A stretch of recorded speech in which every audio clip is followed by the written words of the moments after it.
So when you're analyzing a style like this, there's a couple things that you want to look at. The first thing, of course, is just like generally, how do they work with lighting? Some, for example, anime try to keep the face very flat, so there's very, very little shading in the actual face. Here, for example, there's only really the hair and a little bit of like a shadow right there around the eye crease, as well as the nose, but nothing really else. The face is pretty flat.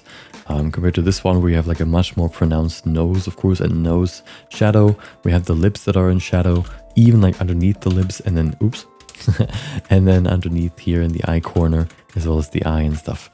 And then here, of course, this one doesn't have a face right now, but you can see there are some definitions, but it's not like super detailed where there's like shadows right here, and there's some details here, which is nice. So some, for example, another anime might just do it like this, where the shadow looks like this. It doesn't even go deeper into the creases right here.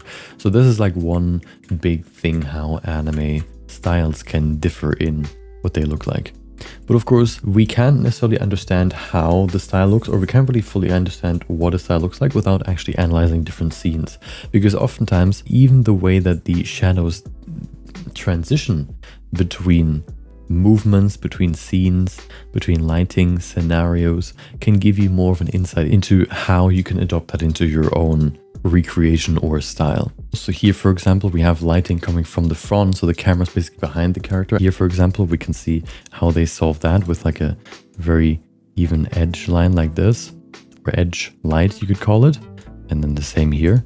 Other ones might treat it differently. Maybe they just add a rim light. Maybe they don't even shade it at all. That's kind of can also differ very much between different styles. Here, for example, something else we can see is how the hair, for example, changes between like the movements. Does it move with it? Is it kind of static? Here, for example, it kind of moves with it, but you can also see not all the hairs have like the shadow isn't exactly like the hair right here, which can be, of course, a bit difficult in 3D, but there are some techniques you can use to get closer to this style. Another thing you want to look at is how the style treats different materials.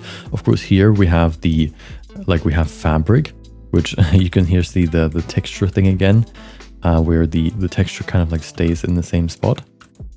Then when he moves, the texture doesn't really move, but he moves, which is interesting. And then here, for example, the sword as well. Look how there's like this very clear highlight on the sword that like moves along it. Look, it's right here.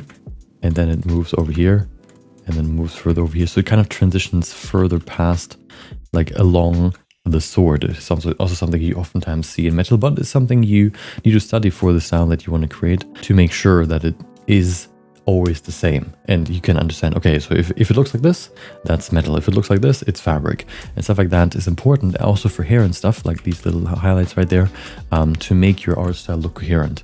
And some stuff of those things are being designed, of course, in the shader. Here, for example, we have a backlit lighting scene, and there's no edge light. It's just like a little bit of like a gradual lighting up from one side. Same with this one. But there's no like clear light like this.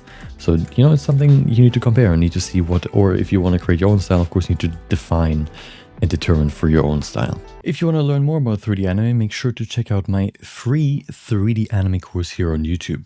In there, I basically try to condense all the information that I have gathered over the last 2.5 years of creating my projects and learning things and researching things and testing things, basically.